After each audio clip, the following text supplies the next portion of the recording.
I wanted to welcome everyone to our event. I'm Michelle Homer, and I'm the DFCM Awards Grants and Funds Lead. And I'm really delighted to welcome you to this event this evening. I want to thank you all for being here this evening as we prepare to honor the outstanding accomplishments of our DFCM faculty, staff, and learners. But before I introduce our host for this evening, I want to take a moment to acknowledge the lands on which we all work. For thousands of years, this land has been the traditional land of the Huron-Wendat, the Seneca, and the Mississaugas of the Credit. In front of you on the screen are pictures of 3 out of 4 new absolutely wonderful, beautiful murals that have been created by an Indigenous artist, Sean Howe, each of which are now proudly displayed within the DFCM central offices.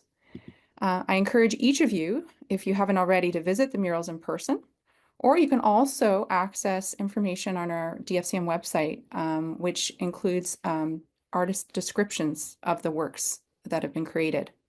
The murals were recently unveiled alongside a new Indigenous health space on September 30th, which we all know is the National Day for Truth and Reconciliation. And at the DFCM unveiling, the Indigenous Leadership Circle also announced an astonishing $5 million gift from an anonymous donor to create an endowed chair in Indigenous health. During the opening of the new space, the artist Sean Howe described the murals as representing the family and community here, the leadership, wisdom, and knowledge you all carry, and the blend of Western and traditional Indigenous health and healing and medicine.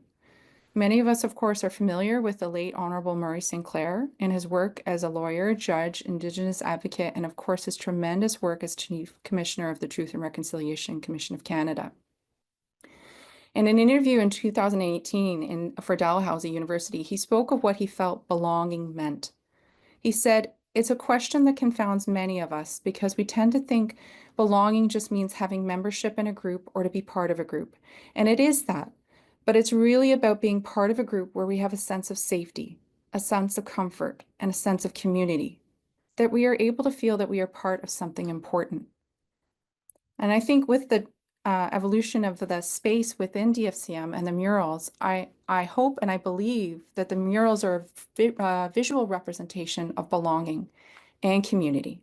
And my hope is that our collective participation in our awards event tonight brings forward in all of us a sense of community, a sense of belonging, and a knowledge that as DFCM faculty that we are part of something important. With that, I would like to introduce our host for our awards evening, Dr. Shirley Lee. Dr. Lee is our new Vice Chair of Education within the DFCM.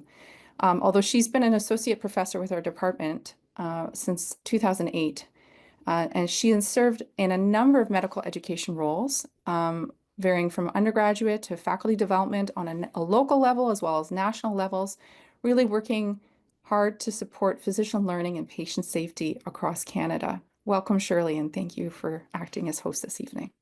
Thanks so much, Michelle. I'm so happy to see everyone here, and it's a real pleasure to be here with all of you as your host for the DFCM Awards tonight. Today, we come together to celebrate the remarkable achievements of our colleagues and learners, where we celebrate excellence, dedication, and the occasional heroic act next week of Surviving Clinic Day after the Thanksgiving weekend. So kudos to all of you who are working this weekend, as well as into next week. So each of you has made an incredible impact in advancing education and strengthening comprehensive family medicine with compassion and through our innovations. Your commitment to outstanding primary care, to shaping next generation family doctors is nothing short of inspiring and frankly a little intimidating when we read the list of all the award winners here tonight. I'd also like to take a moment just to extend my heartfelt gratitude to all of you for your hard work and contributions. Your contributions have really helped elevate DFCM's education mission and scholarship excellence to our new heights. I'm looking forward to celebrating with you today. As you can see, we have a jam-packed agenda full of lots of times to celebrate. So please, give your kudos to your colleagues for the work. And now it's my pleasure to welcome our chair, Dr. Danielle Martin. Take it away, Danielle. Thanks, Shirley. Hi, everyone. This is such a special event. And although sometimes it's better to be in person and have a chance to break bread together and see each other face to face. I think that this is one of those DFCM events that has really benefited from having a moving to virtual because it really allows the full participation of award winners and family members and supporters and friends and colleagues and mentors from across the big geography that DFCM represents. And so I want to say a special shout out and thank you to all those of you who are Zooming in from across really the whole of the province tonight. You are all part of our DFCM family, and we're grateful, and we also love all of those of you who are downtown too. But anyway, this is it really is nice having such a broad geographic representation tonight. So I want to acknowledge that in particular. And I want to say, some of you may have heard me say this before, but it is true that like I've been in this role for 4 years now. And one of the things that I have been struck by throughout my whole time as DFCM chair from the first day that I entered the role is just what I experience as a real profound culture of decency in this department. People are generally kind to one another. They generally behave with decency and integrity, and including through difficult moments and tough times. And it's one of the ways that that shows up is in the incredible, huge diversity of nominations that people make of each other for the kinds of awards that we're going to be celebrating tonight. So in addition to celebrating all of the amazing, spectacular, wonderful, and fantastic people who are winning awards or whose promotions are being celebrated tonight, I want to say a special thank you to all those who nominated somebody. Because it's only that's the kind of work that goes generally unregarded, and nobody has extra time in their day to write a letter of support for a colleague. But actually, awards like this mean so much, and they mean a lot, of course, for people's ability to progress up the academic ladder, which is important. But they also are just a way to help people to feel seen and acknowledged for the work that they do every day. So thank you to those of you who helped somebody else get celebrated tonight. It is a reflection of that culture of decency that I hold very dear in this department. I want to say a special thank you to you, Shirley, and to Allison Merbaum and to Michelle Homer, our faculty leaders who've helped to organize this, not just the event, which takes some organizing, but of course, all of the work leading up to people winning these awards. And a special thank you also to Erin Morin and Amina Phillips and our friends from MedIT who have worked very hard to make this evening possible. Thank you to all of you. I always get a little misty-eyed at this event, and I'm really looking forward to hearing about the amazing work that everyone is being celebrated for tonight. Thank you. Thanks so much, Danielle, for your warm welcome to our folks online and to this wonderful group of people that we're here with to celebrate today. I'm going to be passing the baton to our first set of program awards, which we're very fortunate. I believe Dr. Cheryl Ann Young is going to be, her head will pop up very soon, and she'll be doing this portion with regards to recognizing the undergraduate awards. Cheryl Ann, take it away. Thank you, Shirley. So my name is Cheryl Ann Young, and I'm the new Program Director for Undergrad Education at the DFCM. And every year we receive numerous outstanding nominations for undergraduate awards, and our awards committee has the difficult task of selecting just a handful of our excellent colleagues for these awards.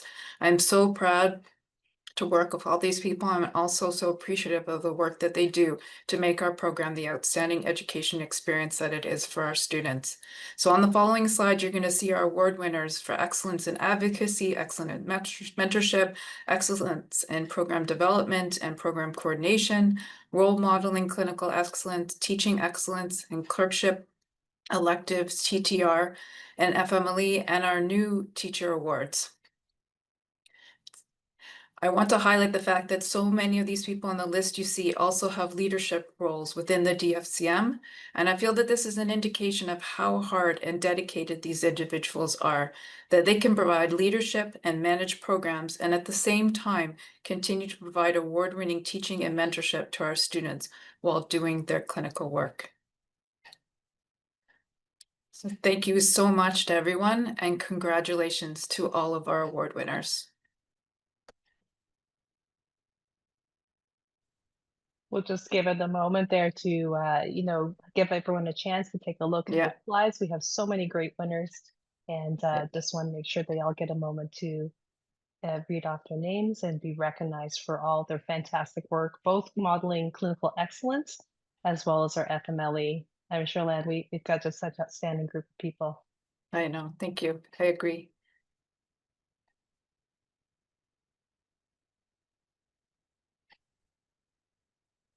Thank you. Really excellent. Excellent list. And our new teachers as well. It's just pretty amazing. Right.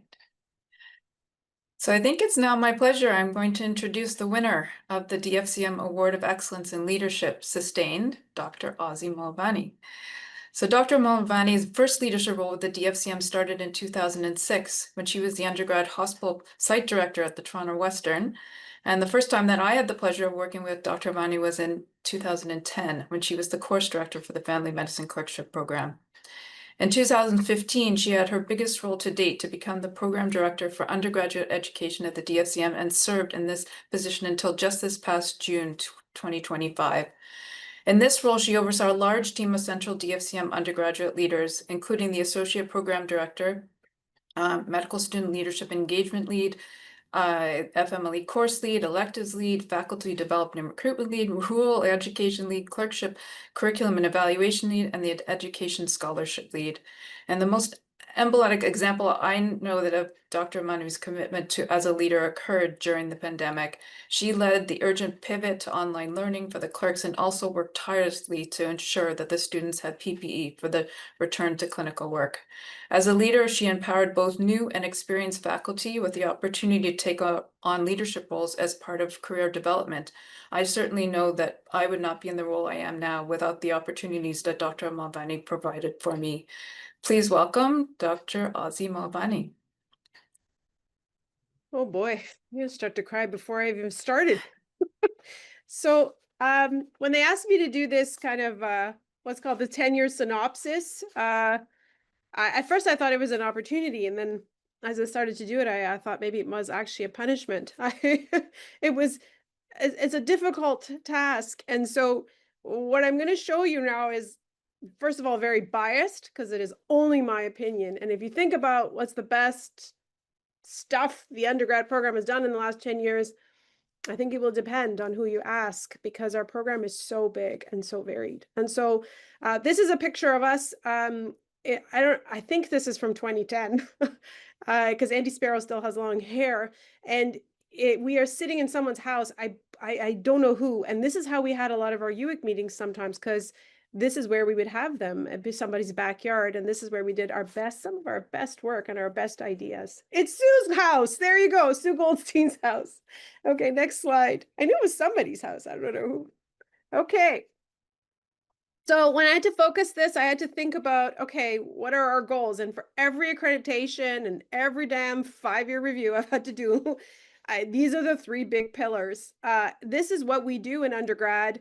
And so this is what I'm going to focus on. And at the basis is all of the programs we deliver. Every single thing that we deliver is based on this, and then promoting family medicine as the first choice of discipline to medical students. And then, of course, being scholarly and trying to push constantly to be better in what we deliver. Next slide. So I'm going to focus on those 3 things. And this, but in the background, this is what we do every single year. And I can't not mention this. So this is a picture. There's a medical student or learner at every level. So there's a 2nd year, 3rd year, 4th year, a resident, and a fellow in this picture. And they were all working with me on one day. And I wanted this picture, so I've got it. But this is what we do every year. And so I'm going to talk about the stuff that I think is extraordinary, but this in itself is extraordinary. The 200 electives in family medicine, 100 selectives in transition to residency, all the FMLE placements, all the medical student clerkship placements. And if you go to the next slide, which I will show you, when I started in 2010 as the clerkship director, we were, a small group of sites, and then not small, actually, we're pretty big, 14 sites, but we've expanded massively. And so the reason why we had to do that is if we wanted to deliver excellent programs, we had to build. And so the Mississauga Academy was launched in 2011. I started my clerkship job in 2010. And we were the first discipline to have all 54 of our students in Mississauga. There are still disciplines in the MD program who don't necessarily get all their students in Mississauga, and yet we do. We've also bring on integrated communities. So Barrie, Newmarket, and Markham Stouffville all came on between 2009 and 2011. And then we had more and more ROM sites, places like Kawartha Lakes and Alliston that have come on in the last 3 to 4 years. And so we just keep going and getting bigger and bigger and bigger. And yet what we deliver is excellent, well rated by students, and grounded in an amazing curriculum and assessment. So one is expansion and the second is infiltration. And I'm going to explain what I mean by infiltration and how we've achieved this goal. But what I mean by infiltration is there are revolutionary and smart leaders like Lynn Wilson and Risa Freeman and David Tannenbaum that said we need to get our people in at the MD level. And I'll show you how successful we have been. The second is early family medicine exposure and often family medicine exposure. So we have our FMLE program in second year, but our summer programs and our interest group in family medicine programs makes that exposure often. And for medical students gives them more of an opportunity to be exposed to us and all the amazing things that all of you people do. And then our innovations in family medicine, and I'm only going to focus on two, which is the hub and the work we've done in generalism. Next slide. So this is very quick. This is where we started in 2010. Next slide. This is where we were at the end of 2011. Next slide.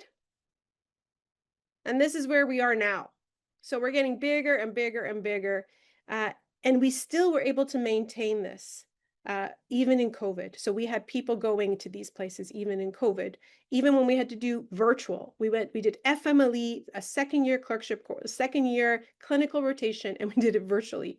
Our preceptors wore iPads on their chests and took their students around to see patients with them. So we're constantly trying to push this envelope, trying to innovate, try to get our medical students to choose family medicine because it is the best. Next slide. Okay, so this is what I'm talking about, infiltration. Do you recognize all these faces? I do. These are all our MD leaders, every single one of them. There's some pretty important people on this slide. So we've got, our dean of, our associate dean of undergrad, Marcus Law. We've got our clerkship director, Ashna Bowery, and James Owen runs the second year foundations course. Nadia, in Cardona was one of my old residents. She runs professionalism at the university. Like, these are extremely big positions. And if you looked at this 15 years ago, it wasn't like this. There was very few of us at this level. And so smart people, smart leadership said, we need to get our people there. And now they are. And they wouldn't even fit on the slide. So there's more of them. There's so many of them. Thanks, Marcus. You're bringing more of us in. Excellent. Next slide. Okay. So these are some of our summer programs. And the reason why I just put them up is because they're new and you might not know about them. But we host over 100 students in summer programs now. So they can come to clinical placements. They can do outreach in the community with family doctors and work in big data.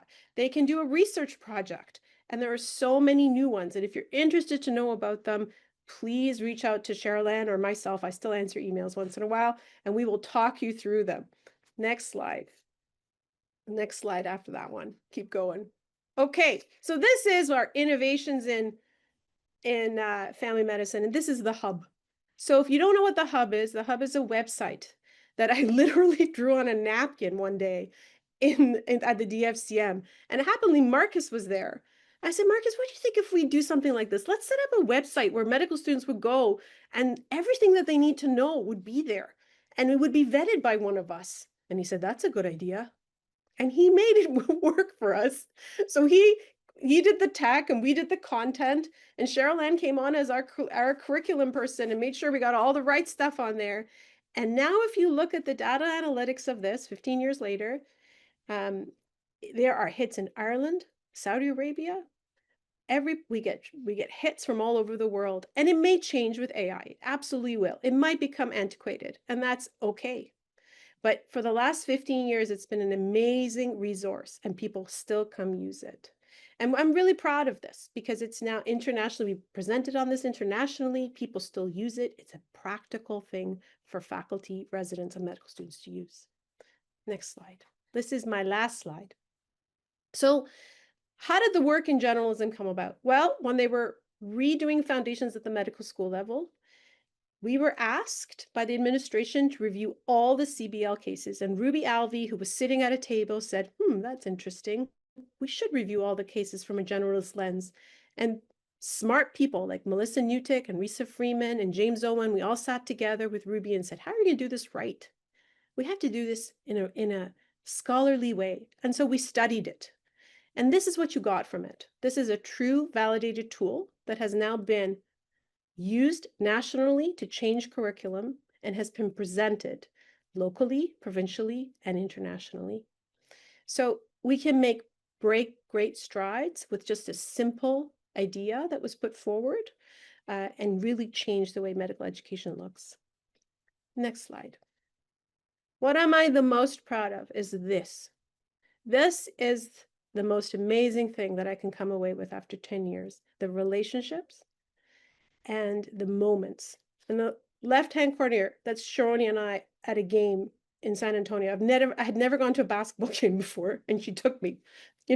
We presented our work. That's Sherilyn, Melissa, and I presenting the work on the hub. And there's Uick right sound and center with Dave at his retirement party. These are the times I really remember, and I will take with me regardless of what I do next. And so I'm really, really thankful. And thank you for having an opportunity to speak at this wonderful event. Ozzy, I don't even know what to say except to say congratulations on your word of excellence in scholarship and in sustained leadership. And you haven't aged like in 20 years. Like honestly, you look exactly the same. How did you do it? Thank you so much. We're going to now move on to the program awards to continue, as we do have many more. And I'm going to ask Dr. Batia Grinland to join us, please, to present the next set of awards, and then she'll move on to our next program directors. Batia, take it away. Perfect. Thank you so much. Hello, everyone. Good evening. Congratulations, Ozzy, and to the entire undergraduate program. My name is Batia Grinland. I'm one of the Associate Postgraduate Program Directors at the DFCM, and I'm really here on behalf of our entire postgrad leadership team, including Stu Murdoch, Mary Beth DeRoche, and Karina Prucknall, to wish a tremendous and well-deserved congratulations to all of our award winners. This past year has been a big one for DFCM postgrad, with all of our sites completing their internal review, expansion to 3 new sites in Uxbridge, Midland, and Orillia, and welcoming the community of Alliston into our integrated community stream. We also introduced an entirely new block, our July Foundations Month, which has been incredibly well received by our new PGY1 residents. This year has been a tremendous amount of work for all of our teachers and site directors and residents, and so we are incredibly grateful. So all of these changes make this year's awards especially meaningful as they recognize excellence in day-to-day clinical practice, teaching, and leadership from our faculty despite these other pressures. I would like to particularly acknowledge the multiple site directors and enhanced skills program directors amongst our award winners, Dr. Priya Sood, Dr. Bashir Tazkari, who just retired from the role after more than a decade, Dr. Francesco Lianza, and Dr. Aaron Lurie. While everyone is incredibly important to the success of the postgraduate program, it is the deep commitment of our site directors and enhanced skills program directors that make our program as successful as it is. I also want to acknowledge the multiple resident award winners across the categories of clinical excellence, advocacy, teaching excellence, and leadership, both in the core program and the enhanced skills program, many of whom have now graduated and moved on to new faculty positions within our program. You all remind us that the future of family medicine is bright, and our patients and communities will be incredibly lucky to have any one of you as their care providers. Special mentions go to Dr. Salia Ali, who received the inaugural award for excellence in resilient leadership, Dr. Fatima Mohammed, who received the Hollister King Teaching Practices Award, and Dr. Lauren Winthrop, who won the Dr. Samuel Leitenberg Award for the humanitarian practice of family medicine. This year was also an extraordinary year for external award winners, including Dr. Yan Han, who won the Postgraduate Trainee Leadership Award, Dr. Khalida Nasiri, who won the Robert Shepard Award for Health Equity and Social Justice in Postgraduate Medical Education, and Dr. Ishan Aditya, who was awarded this year's Family Medicine Resident Scholarship from the College of Family Physicians of Canada for his outstanding leadership as a senior resident in our program. Congratulations again to all of our award winners, and I will now turn it over to the next program.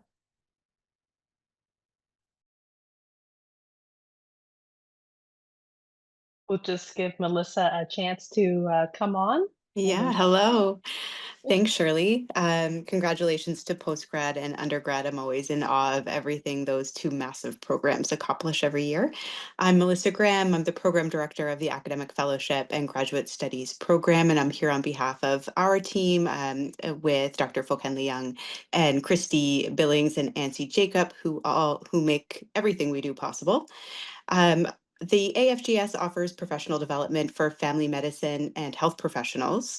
Our programs strengthen skills, further careers in family medicine scholarship, leadership, and education. The award recipients tonight are really excellent examples of the family medicine champions that either emerge from our program or teach within our programs. Dr. Cheryl Spitoff is an instructor in our research course within the Graduate Studies program called Research Issues in Family Medicine. She has been an outstanding leader within that course and continues to evolve and develop the curriculum over time along with her co-instructor. So thank you, Cheryl. Dr. Catherine Rouleau is our Practicum Preceptor Award recipient this year. Catherine also teaches in the program and has been just continuous support of the Graduate Studies program. So thank you, Catherine. Dr. Sonali Roy is a recent graduate of our research certificate program, and Dr. Annalise Mills is a current student who has been the proud recipient of the DFCM's 50th anniversary Dr. Lynn Wilson Award for Academic Excellence within the Graduate Studies program. Congratulations to everyone, and thanks to everyone who makes this fabulous program possible. And I will pass over to Dr. Allison Merbaum. So hi, everyone. I'm Allison Merbaum. I'm a community-based comprehensive family physician at North York General Hospital and the Faculty Development Program Director in the DFCM. In the Faculty Development Program, we adjudicate both our Faculty Development Program Awards as well as our very popular FD Fund and FD Educational Initiative Grant. This year, we've had 3 administrative staff who have supported the very busy awards portfolio: Megan Chow, Alicia DeCunha, and Erin Morin, who's here with us tonight, in addition to their work in the faculty wellness and mentorship portfolios. So thank you to them for all they do for this broad portfolio of awards. Next slide. So I want to say congratulations to all the award winners who you'll see on this slide and the next slide, but a couple of specific highlights I wanted to note. The Alana Frick Family Medicine Award for Leadership and Advocacy recognizes an outstanding DFCM faculty member or team who pursues a relevant knowledge mobilization project relevant to mental health and/or intimate partner violence in family medicine. This year, our award winner is Dr. Meeta Patel. Meeta is an emergency medicine physician at North York General Hospital and holds roles as the co-FD lead for emergency medicine and the assistant director of learner experience in the Tamardi Faculty of Medicine. She has been passionate about the area of intimate partner violence for many years and developed an IPV communication guide for emergency department clinicians a few years back. Her current project focuses on transforming the guide into an accessible, visually engaging infographic and broadening its reach in clinical settings and in academic journals. Next slide. Here I really wanted to give a special shout out to our staff award recipient, Cha-Cha Chen, who has supported the appointments and promotions team for close to 20 years on a part-time basis.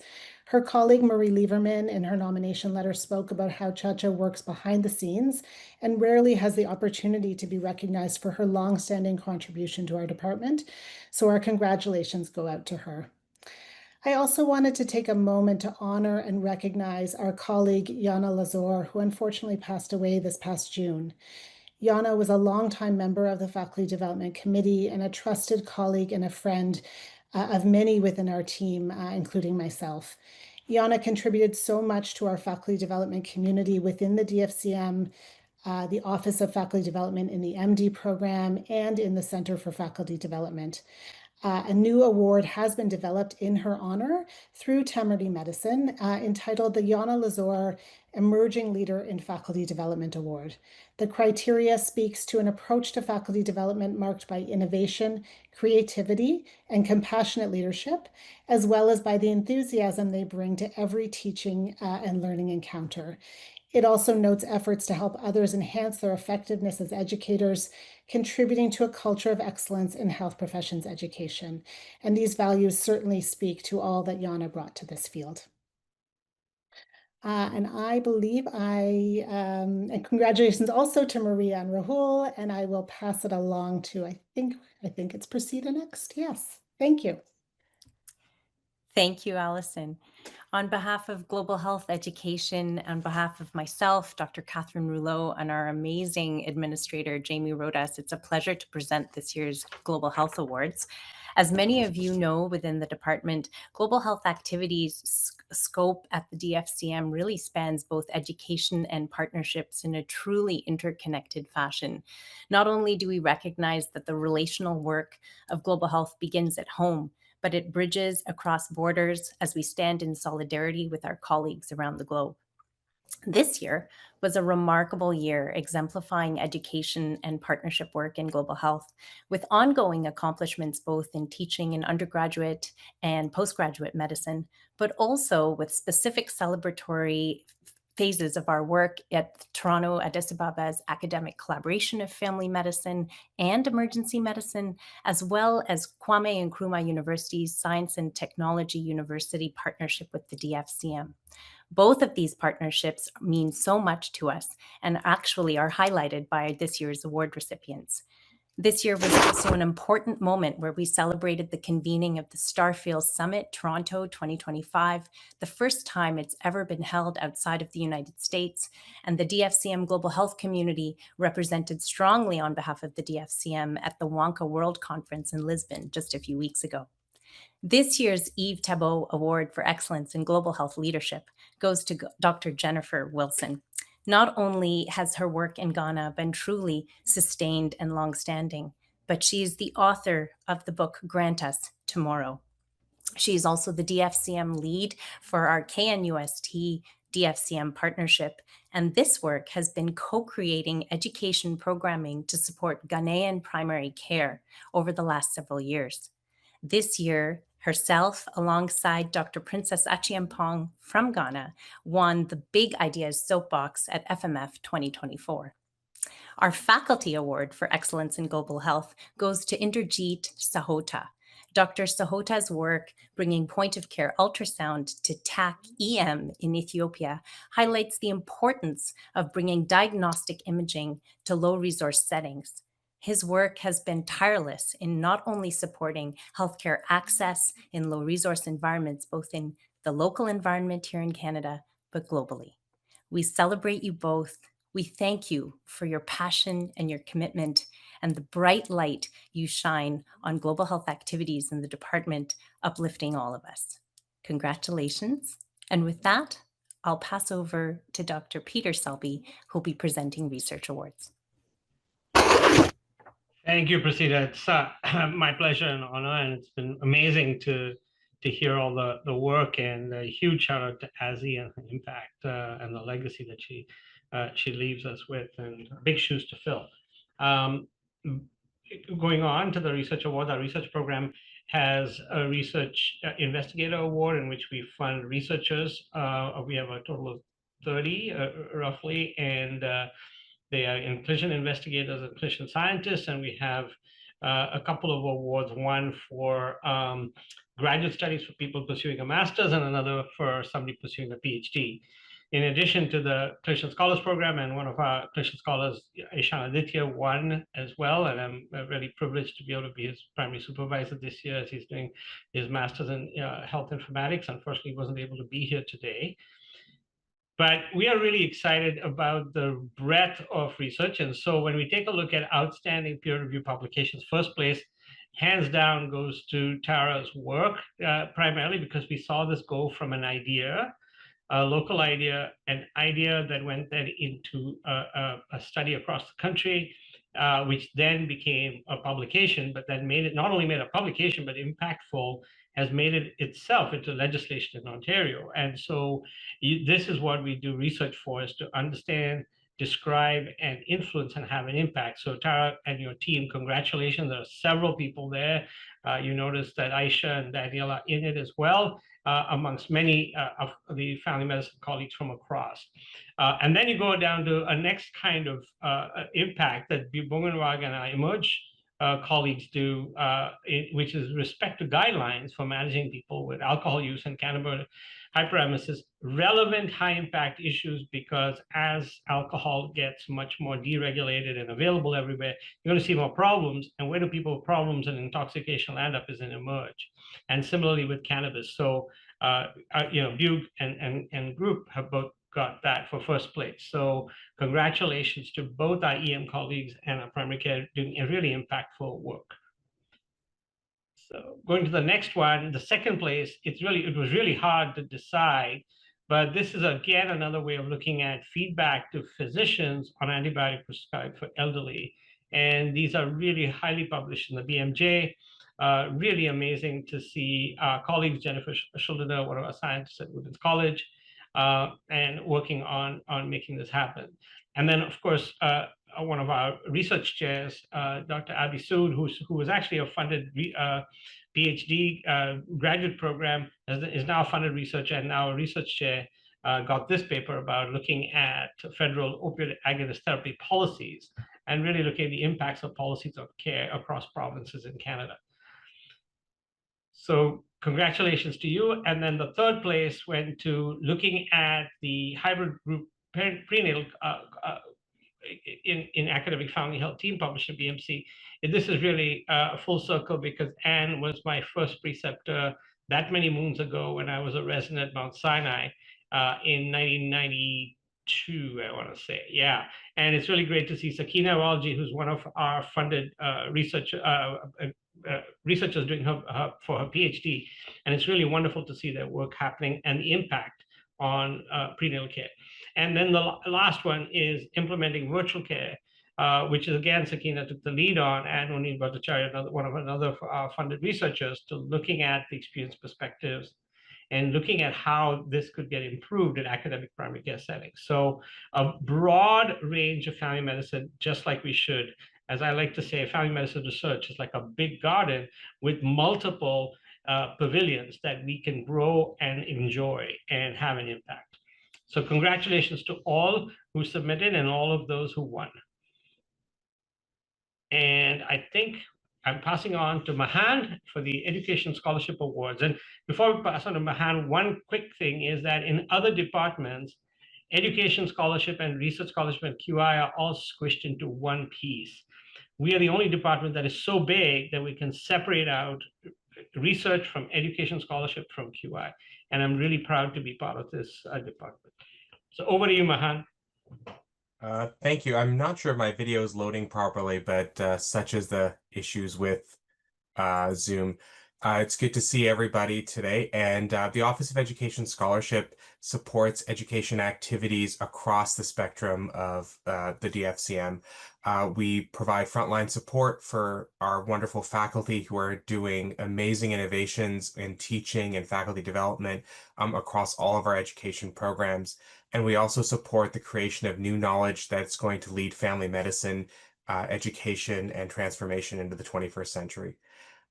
We have two awards to sort of share today. This is our first year launching the Cynthia Whitehead Award for Best Education Scholarship Publication. Cynthia, many of you will know, is a family physician at Women's College Hospital, as well as director of the Wilson Center. She was the inaugural director of the Office of Education Scholarship and is one of the world's most highly regarded education scholars and researchers in the field of medical education humanities. And so it's only fitting that we honor her impact, and also that the award recipients this year represent both ends of the spectrum of education scholarship. Dr. Margarita Lam Antoniades and her team at St. Mike's and Women's College created a very practical and impactful tool for teaching patient safety to residents through an incident analysis. And on the other end of the spectrum, in creating discovery and new theories in education scholarship, Dr. Abhimanyu Sood and his medical student, which I'm very happy to say, published a new model to think about a mechanistic approach to enhance CPD development and coordination. So both of these papers, I think, represent the breadth and diversity of education scholarship, and certainly show how vibrant and impactful our department is in terms of this important activity. And with that, I'm going to pass it over to Tara to talk about the QI program. Thanks, Mahan. I have the pleasure of speaking to the wonderful work done by our residents and faculty and staff across our DFCM sites to try and improve the quality of care that we deliver as clinicians and for the patients we serve. Because of the number and breadth of awards that I'm going to be speaking to, there I think almost 24 awards. I won't be able to name the specific people or the specific topic areas, but I hope that you take a moment to take a look at the screens to see this wonderful work. But I actually wanted to speak. So we have 3 different categories of awards. The first category is our PGY1s and the wonderful work that they have led. The second category relates to our PGY2s, and the last are faculty and staff impact awards.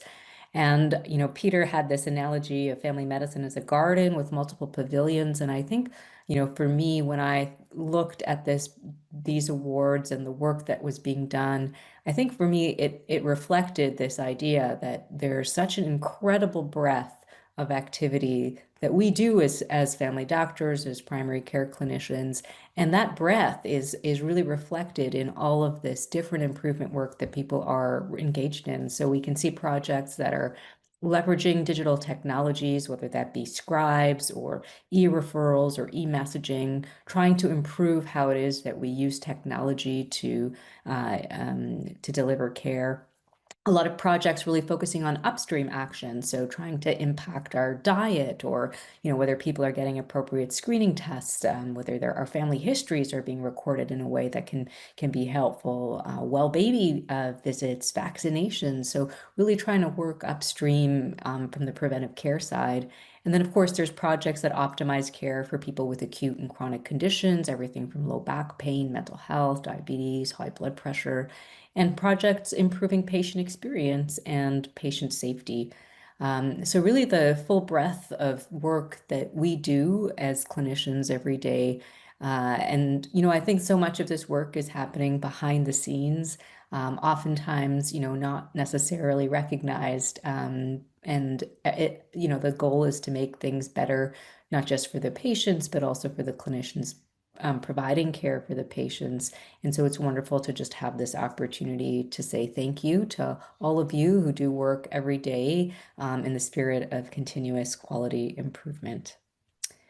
And so with that, I'm going to probably turn it over. I think we're nearing the end here, and we'll turn it over to my colleague, Dr. Jeff Galiski, who's the program director for the Physician Assistant Program. Thank you, Tara. Again, Jeff Galiski, the director for the PA program.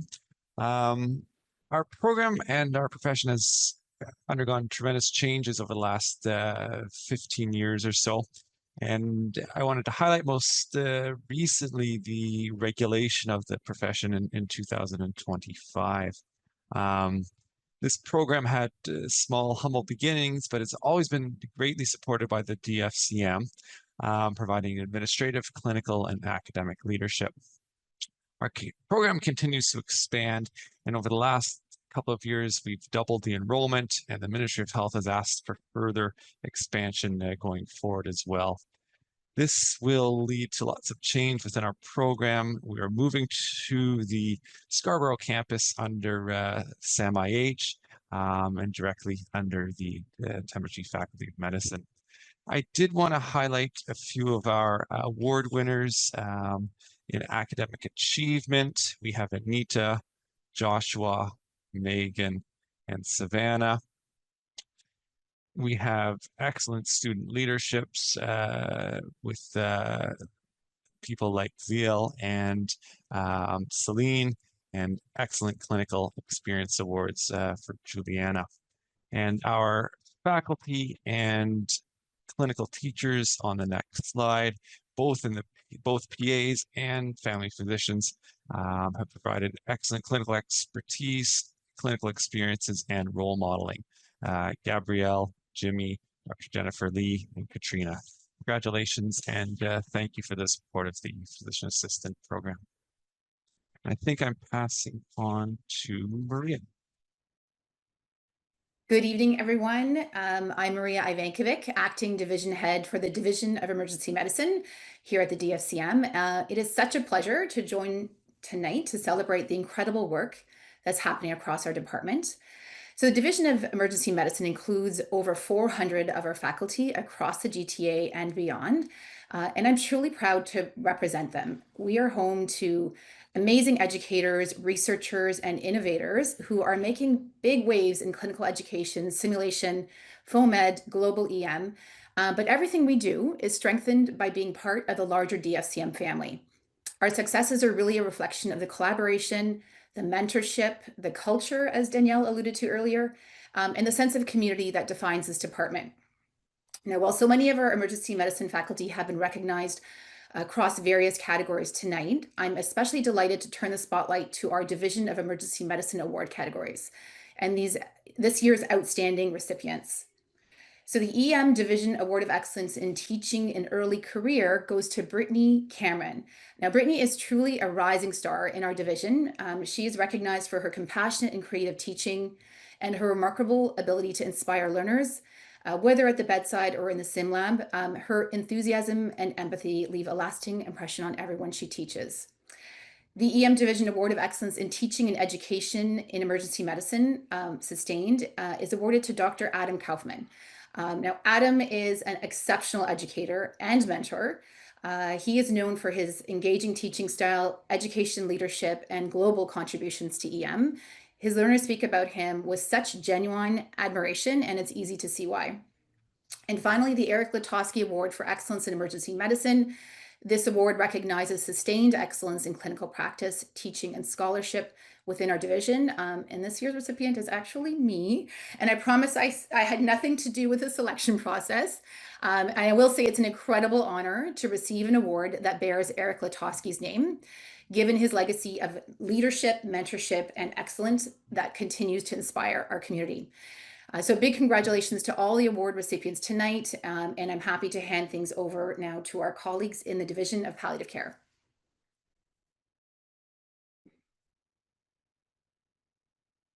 Hi, everyone. I'm co-presenting with Haley Draper. We're both palliative care physicians at Toronto Western Hospital and the co-leads for faculty development in the Division of Palliative Care. So this year, our division was proud to introduce the first ever Division of Palliative Care Award, the DFCM Division of Palliative Care Award of Excellence in Palliative Care. This award recognized an exceptional individual who embodies compassion, mentorship, and dedication. It honors a well-rounded clinician who consistently makes a profound impact, serving as a mentor to many and earning deep respect from both learners and patients for their unwavering commitment to quality care. The inaugural recipient is Dr. Abby Mabey, whose work truly exemplifies these values, and we are proud to celebrate her remarkable contributions to the field of palliative care.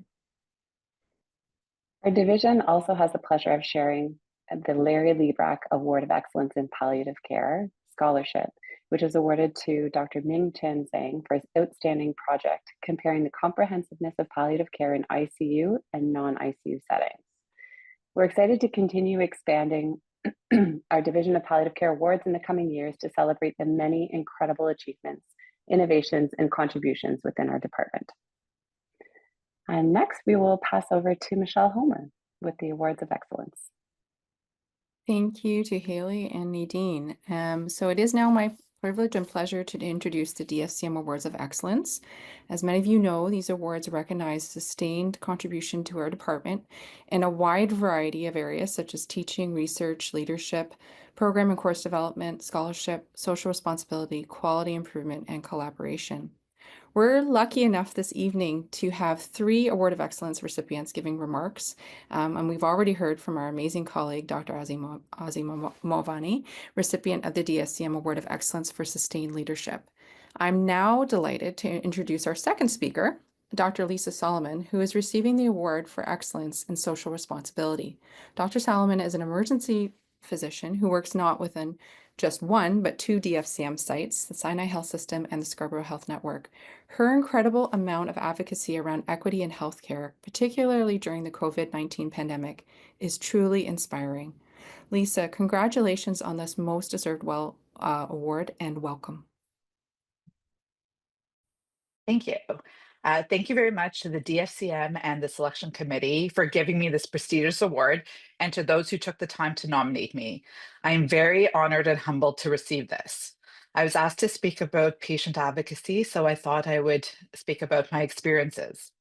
From a young age, I always learned that those of us with a voice should help those who don't have a voice, even when it might not be the popular thing to do.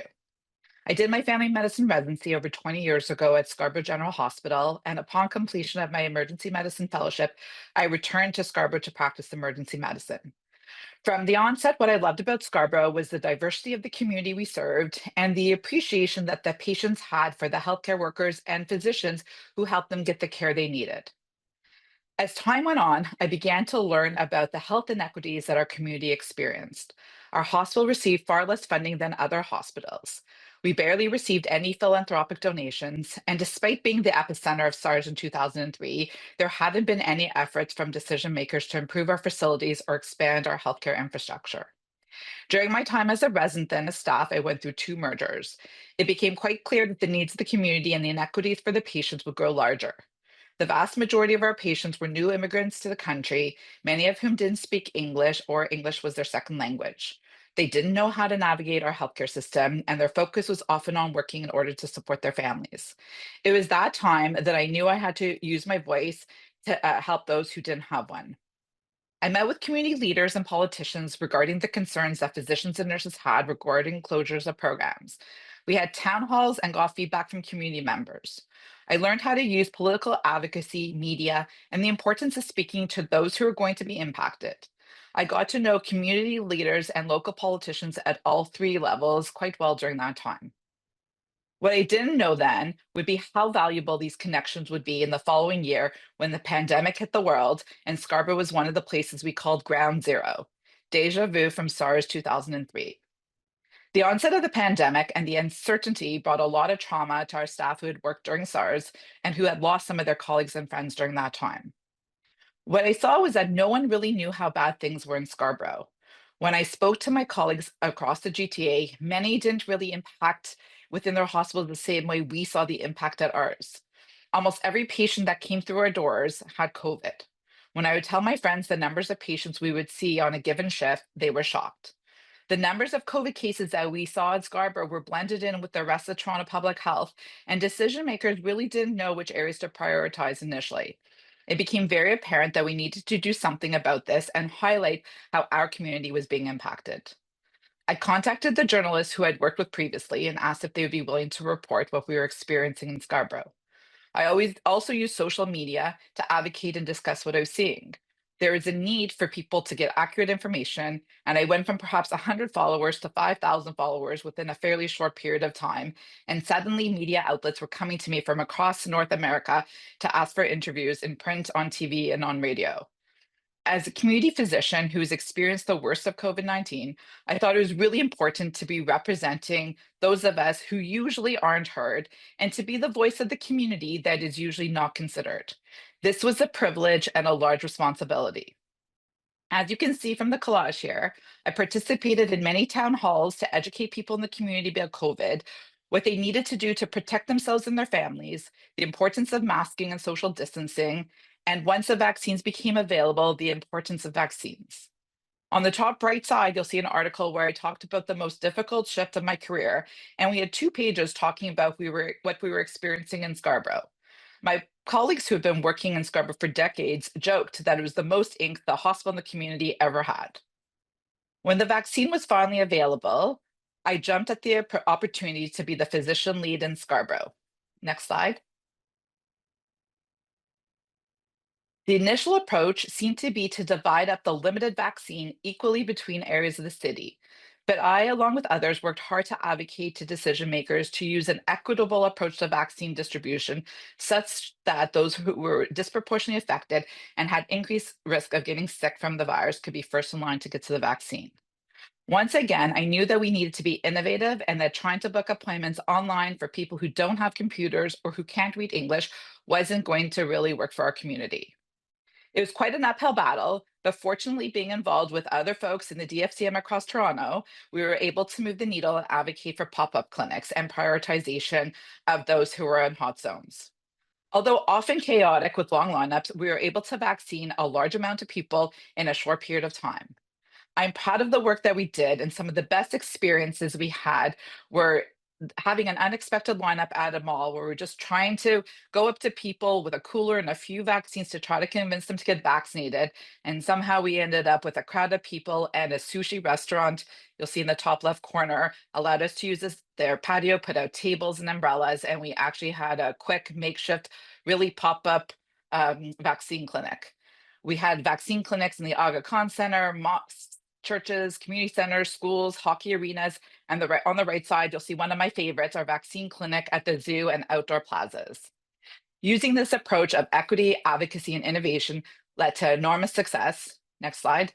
And I was involved, and I'm proud of it, of delivering over 500,000 doses in Scarborough and making a dramatic difference in the health outcomes of those who live there. I also believe that the outreach, advocacy, and education to provincial leaders helped give us funding for the expansion of our hospitals and helped launch the Love Scarborough campaign, where we have now raised $200 million. We went from minimal donations to over $500 million in the last 5 years. I'm proud of the work that my colleagues and I have done and the attention we have brought to the community and patients of Scarborough and the improvements in health outcomes that I know that this has had and will accomplish. Thank you very much. Thank you very much, Lisa, for your presentation as well as your outstanding advocacy work in Scarborough and beyond. Moving back into our other additional awards of excellence, we're going to kind of begin to roll through them. There are quite a few. I did want to speak in terms of me being relatively new to my role as awards lead, having officially started in November 2024. And I have to say that one of the most rewarding aspects of this position so far has been the opportunity to work closely with the Central Awards Committee to review the nominations for our DFCM Awards of Excellence.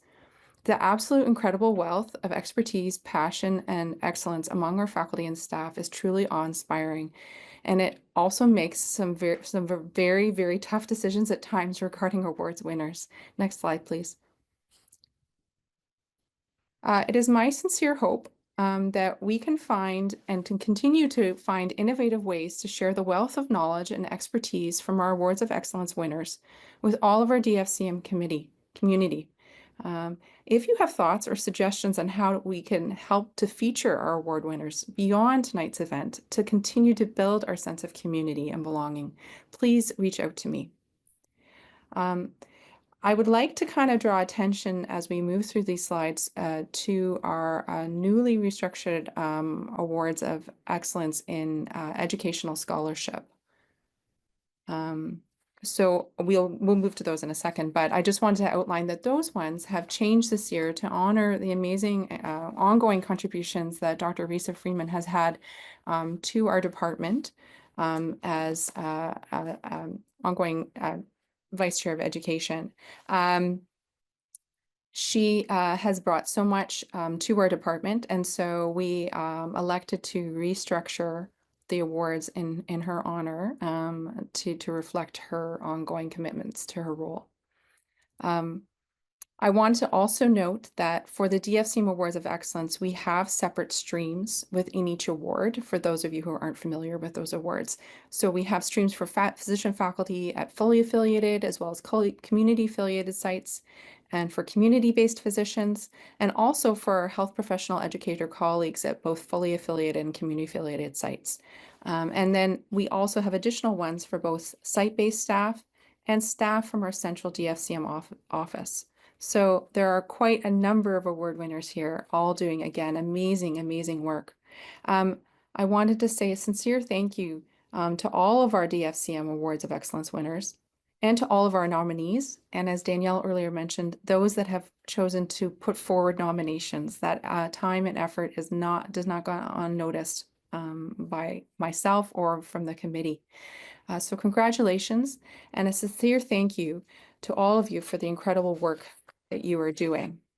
I'm just going to let the last few slides roll through, and then I just wanted to close this section by thanking our Central Awards Committee, who really do take an incredible amount of time to carefully review and consider every single application we receive. It's a very congenial committee, I have to say. Despite some nominations, and again, it's incredible the opportunity to read through what people are doing, that we're able to sit around and really kind of come to a mutual consensus on awards winners. So you can see the committee members highlighted from the past year who are listed on the screen, and also our DFCM staff who in the past year have worked tirelessly to help us move through these awards. So thank you. And now it is my great pleasure to introduce our final speaker, the winner of our most prestigious DFCM Awards of Excellence, the DFCM Academic Family Physician of the Year. This award recognizes one individual in the department, someone who has been in an academic family medicine for 10 years or more, and who has demonstrated a sustained contribution to clinical practice, to teaching, and to scholarship. This year, I am delighted to introduce Dr. Stephen Marisette, who is a personal colleague of mine at Oak Valley Health, as our 2025 Academic Family Physician of the Year. Dr. Marisette is a family physician at Oak Valley Health, Markham Stouffville Hospital, and an assistant professor at the Department of Family and Community Medicine. He recently served as the interim director of medical education for Oak Valley Health, and previous to this was the research director for several years for the Markham Family Medicine Teaching Unit. Dr. Marisette has acted as the associate medical director for the practice-based small group learning modules since 2022. He has been a DFCM faculty member for the past 10 years, and his involvement in education extends beyond that in his prior role at Dalhousie University. Stephen, congratulations most sincerely on this award and welcome. Thank you, Michelle. I would like to begin by expressing my thanks to those of you who nominated me for this award. And I would also like to congratulate all of tonight's award recipients. This evening, I'd like to take just a few moments to share how I became involved in academic family medicine and why I continue to find it so rewarding. I graduated from medical school at U of T in 2005, and then I moved to New Brunswick to the Fredericton site to complete my family medicine residency through Dalhousie University. After finishing residency, I was eager to get out into practice. I actually had no interest in academic medicine, and I thought I was done with school for good. I joined a community health center where I enjoyed practicing comprehensive family medicine, office visits, inpatient care, or assist in the occasional ER shift. And as I said, while I enjoyed the breadth of family medicine, working full-time in clinical practice led to burnout after only a few years. And around that time, Dalhousie Medicine was expanding its undergraduate program into New Brunswick and looking for someone to take on the role of clerkship director in Fredericton. I reduced my clinical work by 1 day per week, and I took on that role. And this was my first foray into academic medicine, and I loved it. Not only did I enjoy the academic work, but I found that it brought renewed joy and fulfillment to my clinical practice as well. And so when I moved back to the Toronto area in 2014, it was very important for me to continue in academic family medicine. And I'm so thankful that there was an opportunity to join the Markham Family Medicine Teaching Unit. So why do I do academic family medicine? Well, for me, there are three reasons. Next slide, please. First, it's impactful. Academic family medicine allows me to make a difference beyond individual patient encounters. Within the DFCM community, I've had opportunities to be involved in research around newcomer health, as well as some educational scholarship around wellness and hidden curriculum. And then more recently, I've enjoyed contributing to practice-based learning modules through the Foundation for Medical Practice Education. Perhaps most meaningful of all is the privilege of teaching and mentoring the next generation. I have here a picture of Dr. Hannah and Dr. Trong, who were my residents last year. I had the privilege of being their supervisor, and it truly was a joy to work with them. Next slide, please.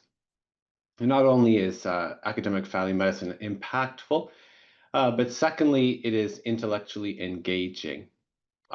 Contrary to what I thought about school, I love the ongoing learning that comes with academic family medicine. While I was in New Brunswick at Dalhousie, I was encouraged to complete a master's in medical education, which was good advice. But since joining the DFCM, I have really appreciated the many opportunities we have here for growth and ongoing learning, whether it's in research, QI, or education scholarship. And there's just such great mentorship available. And I've really appreciated that. Next slide. Finally, I do academic family medicine because, as Azia said, because of the relationships that we get to enjoy. So this is a photo of some of the people from the Markham Family Medicine Teaching Unit from our recent grad celebration this year. And this is just an incredible group of preceptors and residents. And I think we'd all agree that our relationships with our colleagues and learners, they make our work so rich and enjoyable. We get to collaborate with inspiring people, and this collaboration enables each of us to accomplish more than we ever could on our own. So thank you once again for this honor and for the privilege of being part of such an incredible community. Thank you so much, Stephen, and congratulations as our Academic Family Physician of the Year. As a fellow Freddie Beecher, I'm glad to see a fellow Maritimer out here. So congratulations again on behalf of all of us. I'm very pleased to introduce next that we will be doing our external awards. And we'll go next slide. So we want to recognize some of our colleagues and their amazing work that they have done. They're not just recognized within our DFCM family community, but also the impact that they have both regionally, provincially, and nationally and internationally around the world. I'm proud to recognize the following individuals, and we may not have captured all of them, so we apologize, but we did do our best. In particular, I want to highlight a few of the awards that they're going to go by pretty fast here for us, but their leadership is outstanding. Marcus Law with his President's Teaching Award is, again, an extremely prestigious award to have. Deb Kopansky-Giles with her Ivy O'Dennison Leadership Award. Giovanna Siriani with the Kane Certificate of Merit Award. Joan Chang for her May Cohen Award and her work in outstanding advocacy and leadership. Karen Tu for her Wonka Outstanding Research Award. Again, an exemplar for all of us with her work with Intrepid and ongoing work. As well, we have Bernard Logal as well. And I'm sorry, they're all going by so fast. I'm having a hard time keeping up here as I'm getting distracted here. But again, so many people to recognize with regards to their outstanding contributions. The King Charles Coronation Medal Government of Canada, our Regional Family Physician of the Year with Dr. David Dayan, and again, Karen, as I mentioned. It is truly inspiring to see the impact of the DFCM community on Canada and on our healthcare systems as we strive to make a difference. Of course, some other things to note, we have an Order of Canada candidate with Dr. Sandy Buckman, who many of you know. And as well, we want to recognize that Anya has recently taken on the role of the Associate Chief Medical Officer for Health of Ontario. And of course, Dominic Nowak is president of the OMA, just a step down, and now the chief at Women's College Hospital. And of course, Janet Smiley's work with our National Academy of Medicine, as well as Nat Brousseau with the chair of the National Pharmacare Committee of Experts. There's just so many great contributions from our group, and we can't say enough good things. I'm so proud to be a part of this fantastic family and community that we have. So if you're thinking of resting on your laurels, you can see there's many good people here that you can tap on with regards to learning more about their path, their career, what inspired them to do work that's so valuable and meaningful to them. And that's, I think, really the crux of it with regards to all the contributions that we make, is to ensure that we actually make a difference in this world and have that impact on everyone. We'll go on to the next slide. All right, without further ado, I'd like to take this opportunity as well. We want to recognize some of the new faculty appointments that have occurred in our department. A ton of work for everyone to get their advancements. And I'd like to introduce Dr. Debbie Ellman, Faculty Appointments and Junior Promotions Lead. Thanks, Shirley. Hi, everybody. I am Debbie Ellman. I'm a comprehensive family doctor at Sunnybrook.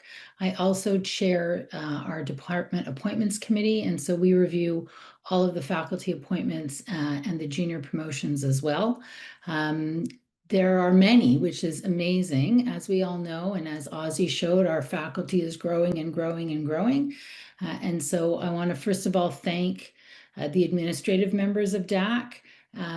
Over the last year, we've had Maddie Morisuti, Marie Lieberman, Mariam Nafari, Kim Huyen, Sarah Latovsky, and Cha-Cha Chen, all helping in the background and in the foreground to get all of these packages through. You can see the numbers. It's a big job. We're doing a lot of teaching. We have a lot of faculty. We have a lot of people to teach, and we're teaching them all over the province. So that's amazing. I also want to thank all the members of DAC who sit very diligently and review all of these dossiers. We're constantly back and forth. What are the FAC roles? Is this right? What are we doing? We're learning with every meeting that we have. And so it's a really good, solid group of dedicated people who are helping to do this important background work.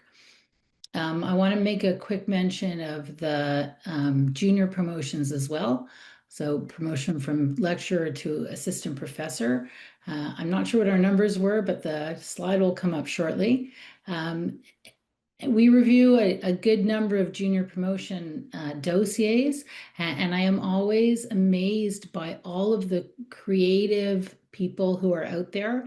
I'm humbled by all of the excellent teaching, the research, the innovation, the CPA, the whole gamut of scholarship that our faculty is doing.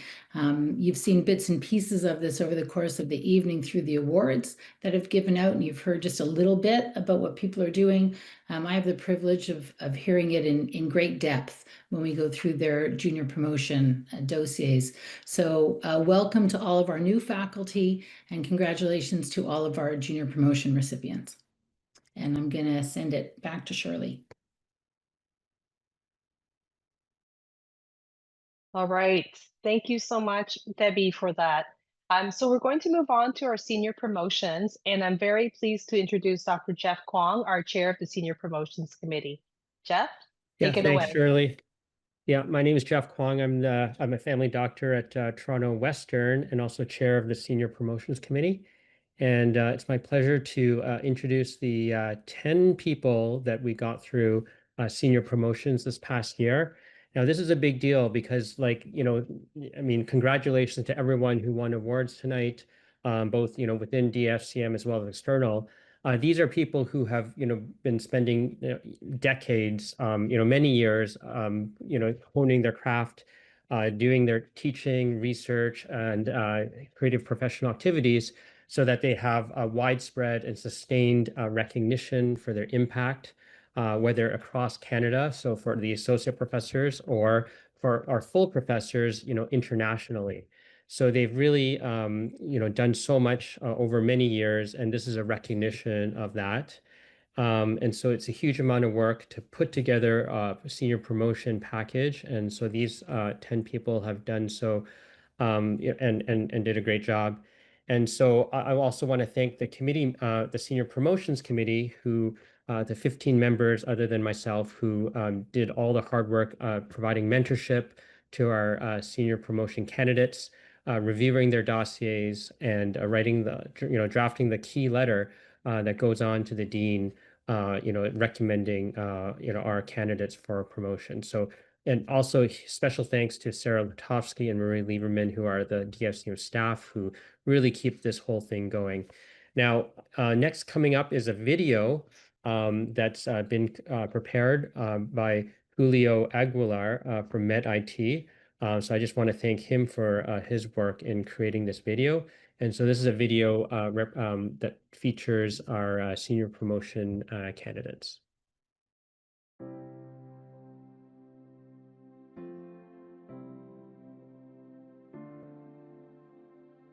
So I decided to move forward with my senior promotion because I feel the timing is right.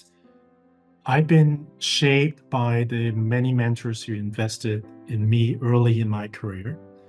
And I see senior promotion as a way of paying that forward. My greatest sense of pride comes from mentoring students and junior faculty and watching them develop into leaders in their own right. So for me, this promotion marks the closing of one chapter of my career and the beginning of creating more space to continue that work, which is sustaining the innovation, supporting the next generation, and giving back to the community that has provided so much for me.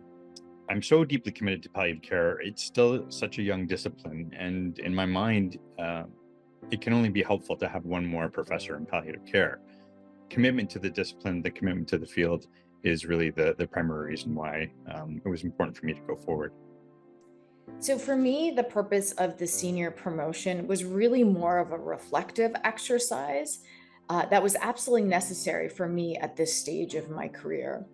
It gave me an opportunity to genuinely take stock of where I'm at in my career and to connect with what matters most to me.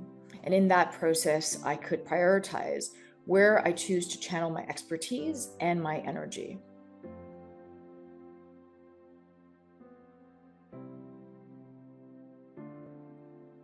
I hope our work helps to address injustices in health outcomes and the way that people receive health care. We study specific policy and practice changes that could promote health equity. Examples include bringing medicines within our publicly funded healthcare system. Right now, millions of people don't take medicines as instructed simply because of the cost.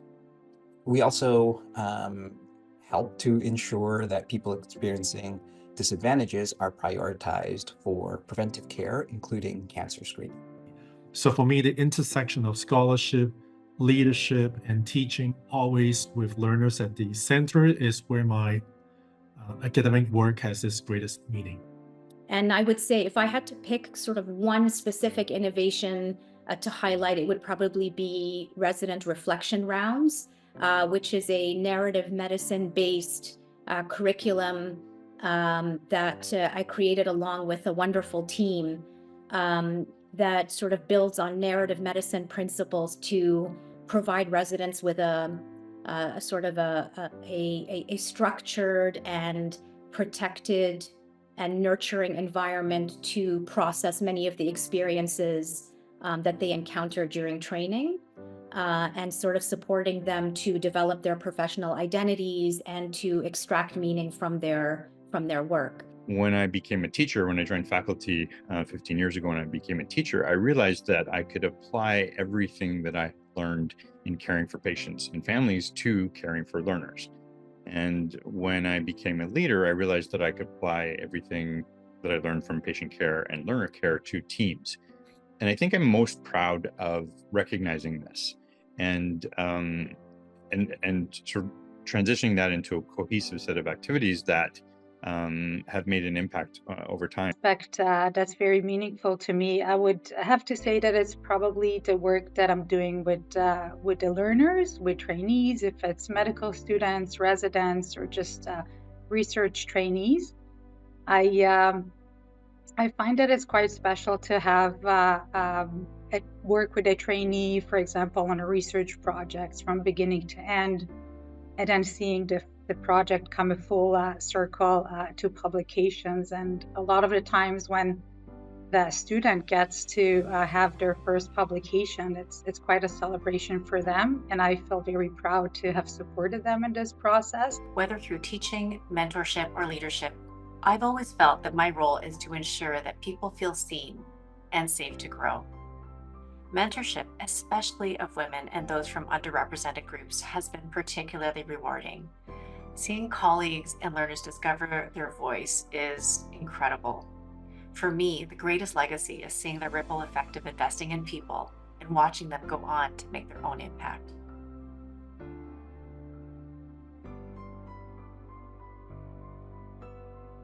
And I'll also say that don't wait until you feel everything is finished, because academic work is never finished.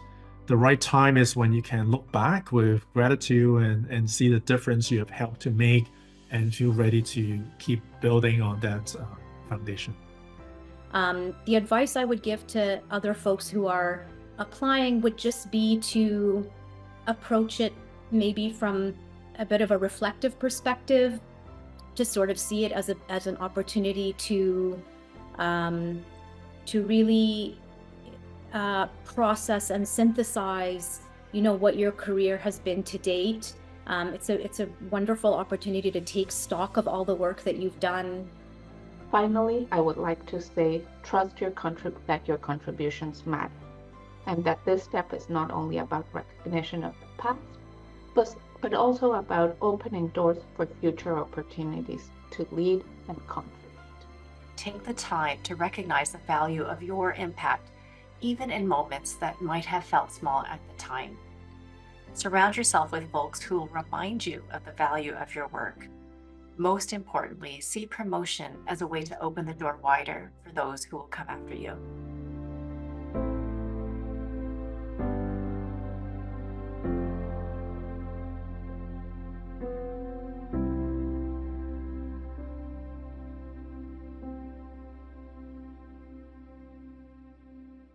You so much, Jeff, and to Debbie for lifting up so many of our faculty. It takes a village to make these things happen. And I hope you're all inspired as I was by those, remarks from our colleagues. And when you see them, give them a high five, for all their hard work. We certainly need to celebrate all of the great things about the DFCM today. Without further ado, I'm going to pass it to my lovely colleague, Michelle Homer, who's the backbone for having put together this amazing event for us today. So Michelle, I'll pass the honors to you for our closing remarks. Thank you, Shirley. As we close out this evening of awards, celebration, and hopefully community building, I would like to extend a special thanks to a few people. Firstly, Dr. Alison Merbaum. Without Alison's knowledge, hard work, and incredible support, this awards event simply would not have been possible. I also wish to thank and recognize our staff within DFCM Communication, including Amina and Caitlin, as well as our MedIT support, both Julio for the amazing video that you just saw, and to Melissa, who's been helping with us tonight, and to Erin Morin, Alicia Dahuna, and Megan Chow for their administrative support in the last year for awards, grants, and funds. I wish to thank all of our panelists and presenters this evening, and to thank Dr. Danielle Martin for her ongoing support for awards, grants, and funds, and recognizing the importance that brings to our department.